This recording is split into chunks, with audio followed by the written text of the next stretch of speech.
사진 한 장을 보면 책 한 권을 소개해 드리려고 합니다. 딸에게 보내는 굿나잇 키스라고 하는 책이죠. 이 책은 이어령 씨가 쓴 책입니다. 너무 잘 아시기 때문에 이어령 씨에 대한 것들을 구체적으로 설명하지 않겠습니다.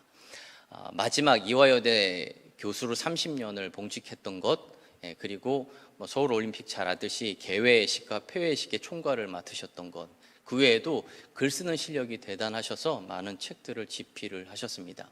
그분이 먼저 딸을 보낸 그 마음, 그 아픈 마음을 가지고 그 딸에게 보내는 편지 형식으로 쓴 책이 바로 이 책입니다.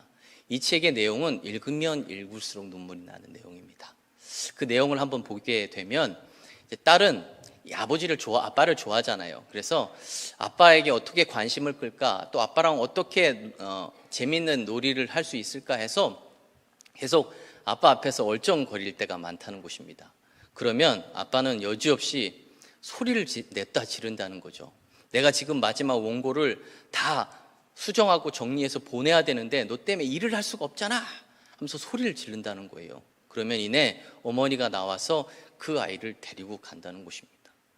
이어령 씨는 그런 생각을 갖고 있었어요. 아빠는 열심히 일을 해서 돈을 많이 벌어서 아이에게 좋은 음식을 먹이고 좋은 옷을 사주고 좋은 학교를 보내는 것, 그게 아버지로서 할 수 있는 최선이라고 생각했다는 것입니다. 그런데 이 딸을 보내고 난 후에 돌아보니 그때 이 아이가 놀고 싶어하고 같이 있고 싶어할 때 함께 있어주고 안아주고 또 행복한 시간들을 보냈으면 좋았을 텐데 라는 후회가 생기더라는 것이죠. 그럼에도 불구하고 이 아이는 굉장히 잘 자랐습니다. 공부를 아주 잘했습니다.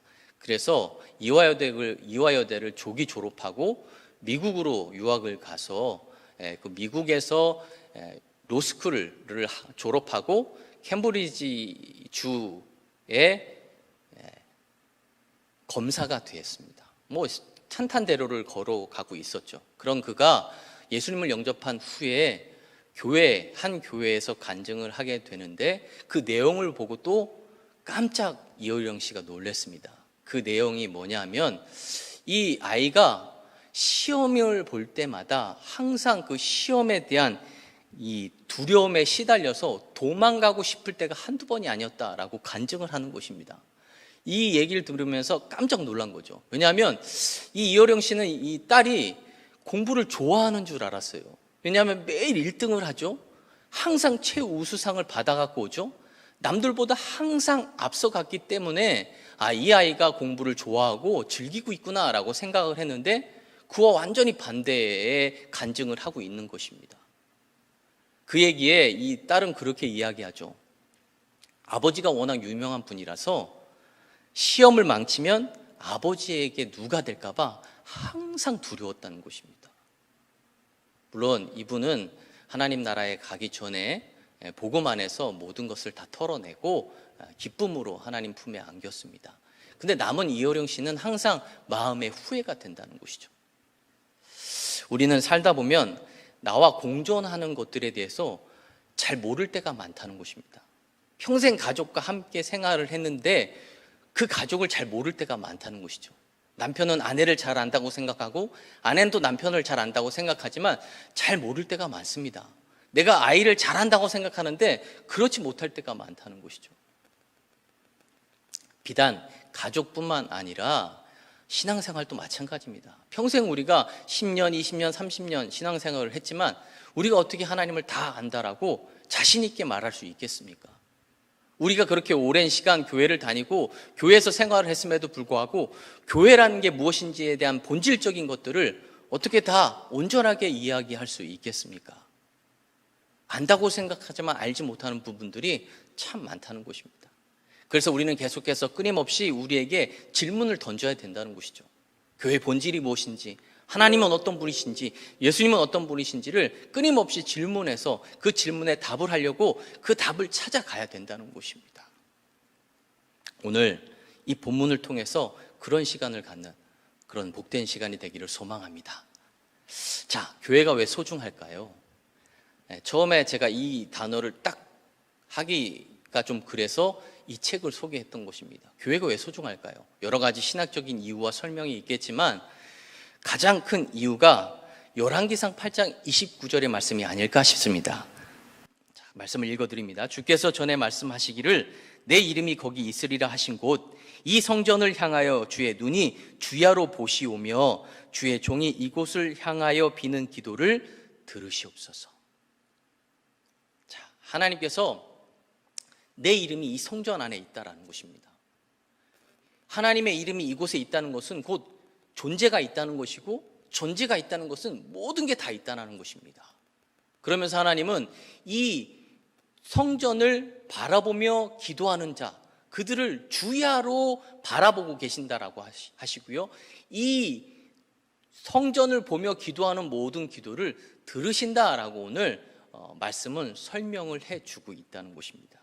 그래서 교회를 다닌다는 것, 그리고 내 교회가 있다는 것, 교회 안에 우리가 함께 한다는 것 자체가 세상적인 말로 횡재한 거라는 것이죠. 그런데 이렇게 횡재하기 위해서는 중요한 게 하나 있습니다.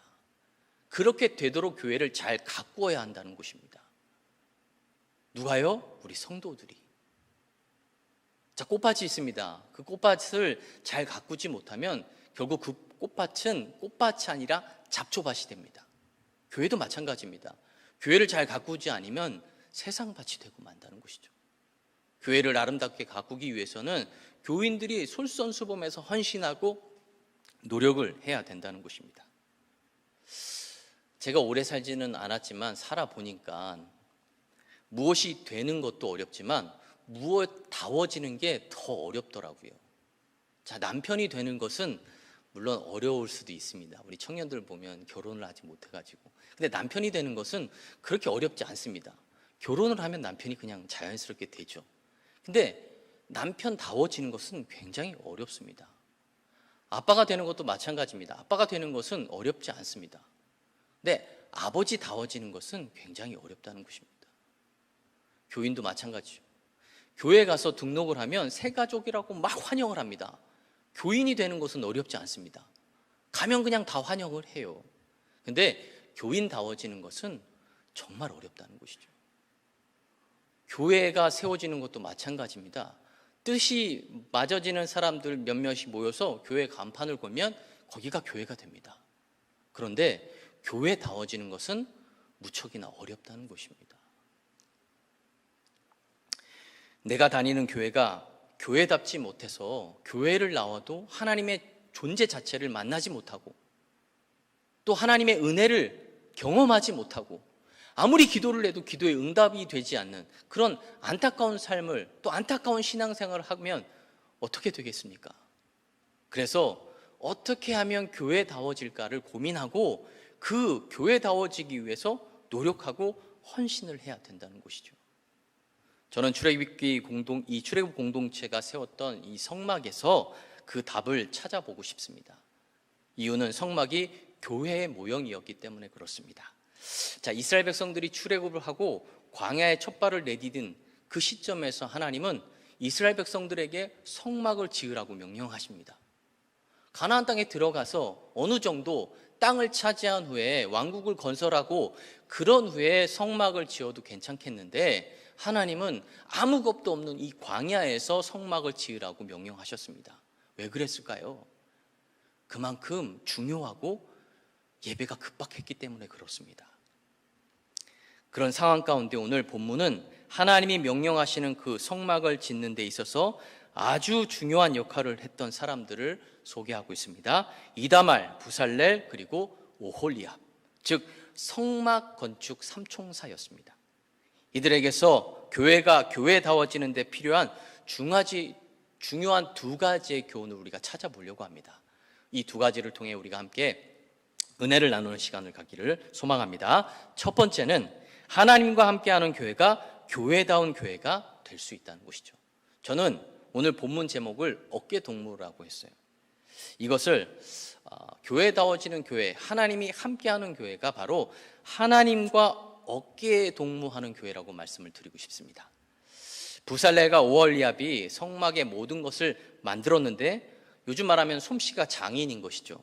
그런데 출애굽기 35장 30절 그리고 31절의 말씀 보니까 이렇게 말씀합니다. 볼지어다 여호와께서 부살레를 지명하여 부르시고 하나님의 영을 그에게 충만하게 하여 지혜와 총명과 지식으로 여러 가지 일을 하게 하시되. 지금 부살렐에게 재능이 있는데 그 재능이 하나님의 영이 충만해서 나온 것이라고 설명을 해주고 있다는 것이죠.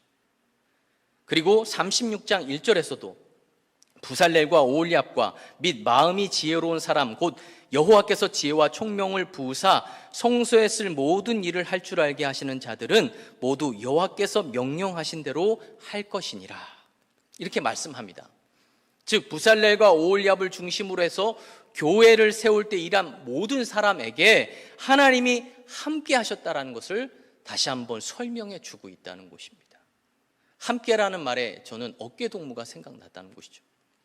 자, 그들의 몸에, 그들의 마음에, 그들의 손에, 그들의 어깨에 하나님께서 손을 얹어주신 것입니다. 하나님이 어깨동무를 하신 것입니다. 그래서 31장 3절 보면 하나님이 영이 함께했다는 것을 다시 한번 강조하고 있습니다. 하나님께서 우리의 손에, 우리의 어깨에 본인 스스로가 어깨동무를 해주셨다는 것이죠. 그래서 그 하나님의 영이 임했고 그 하나님의 영으로 말미암아 성막을 온전하게 지었다라는 것을 오늘 성경은 우리에게 가르쳐주고 있다는 것입니다. 왕이었던 다윗이 시편 51편 11절에서 이렇게 기도를 합니다. 나를 주 앞에서 쫓아내지 마시며 주의 성령을 내게 거두지 마소서. 자, 신하들 앞에서 백성들 앞에서 쫓아내지 마십시오가 아니었습니다. 주 앞에서였습니다.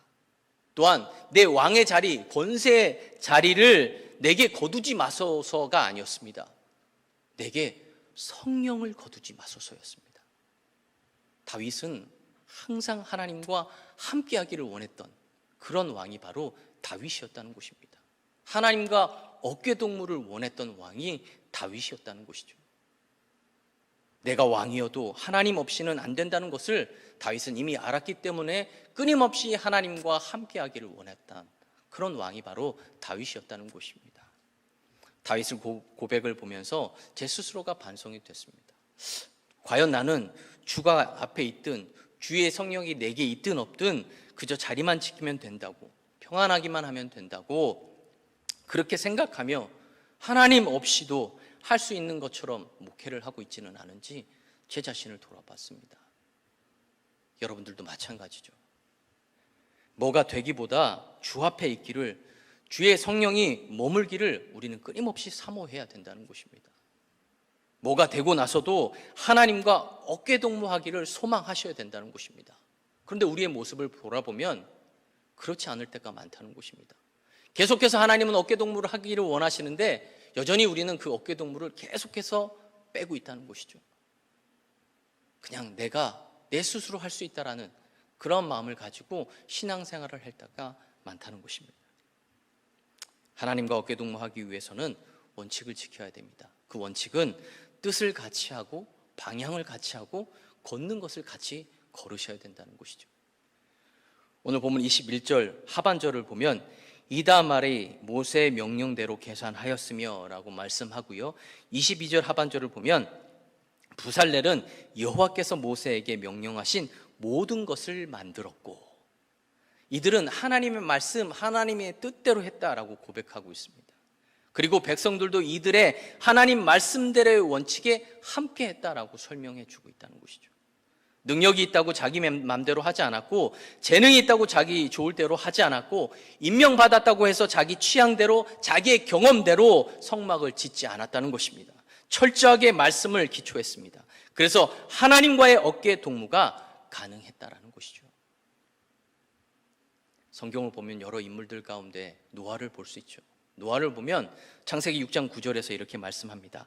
노아는 의인이요 당대의 완전한 자라. 그는 하나님과 동행하였으며, 또 6장 22절입니다.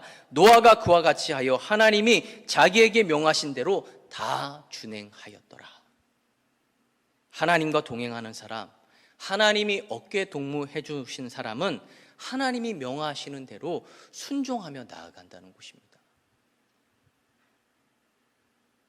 하나님의 말씀을 세상 가운데 던지면 세상 사람들은 아무 반응을 하지 않습니다. 그러나 하나님을 믿는 우리는 그것에 반응해야 된다는 것이죠. 때로는 춤을 춰야 되고, 때로는 나팔을 불어야 되고, 때로는 노래를 해야 된다는 것입니다.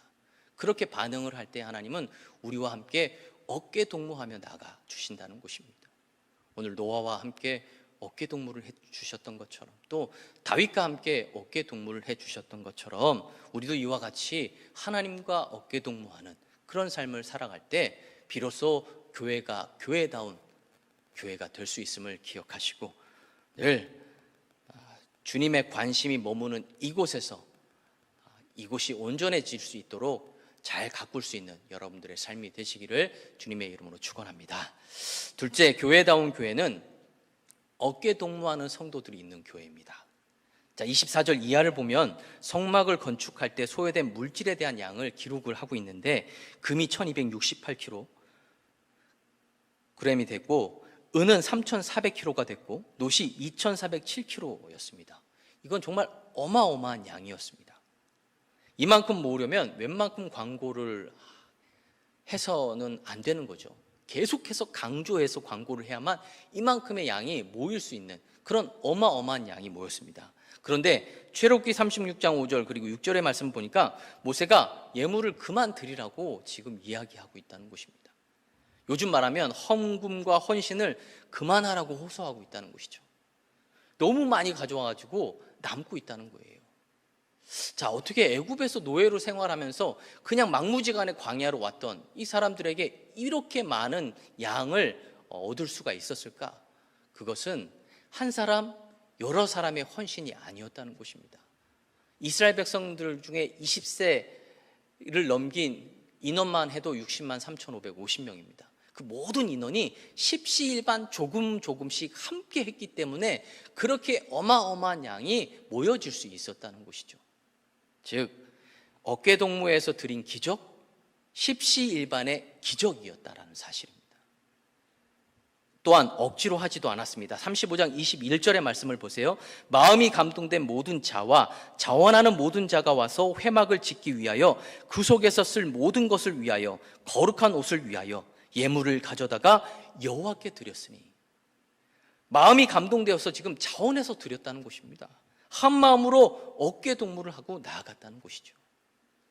그랬더니 넉넉한 교회가 됐다는 것입니다.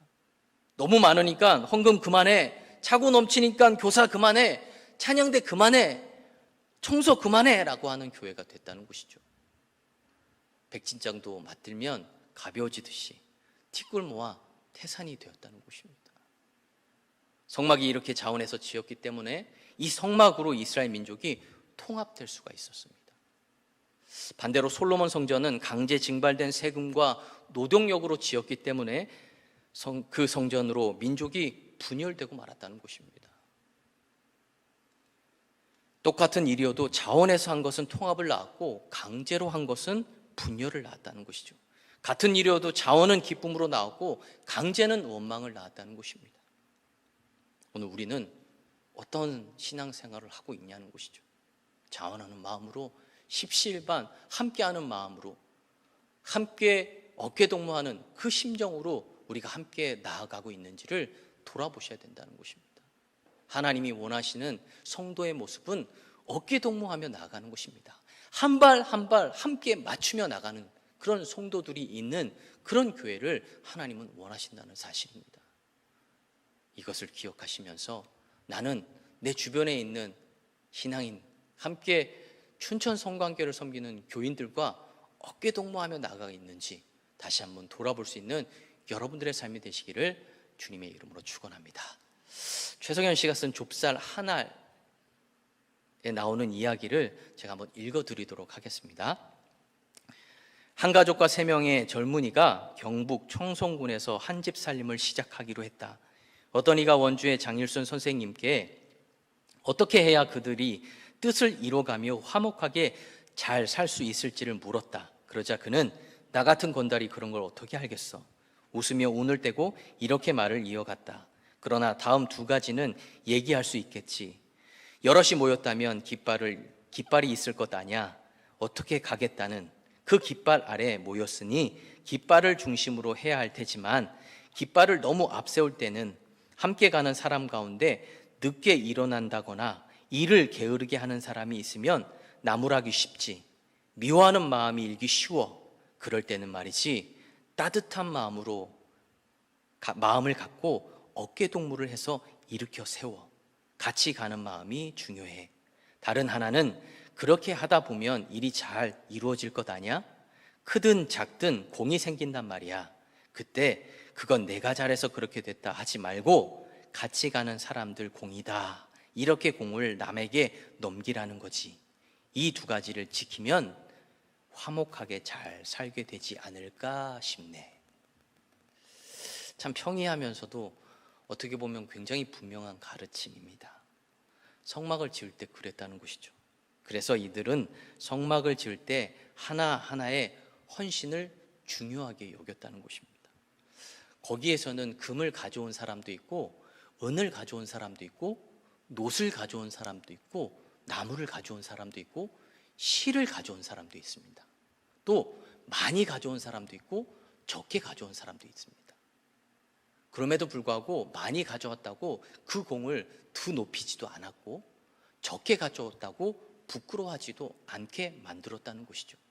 많이 갖고 왔다고 막 무슨 판에 그 이름을 새기지도 않았고, 적게 갖고 왔다고 해서 그가 잘못했다고 지적하는 것도 없었다는 것입니다.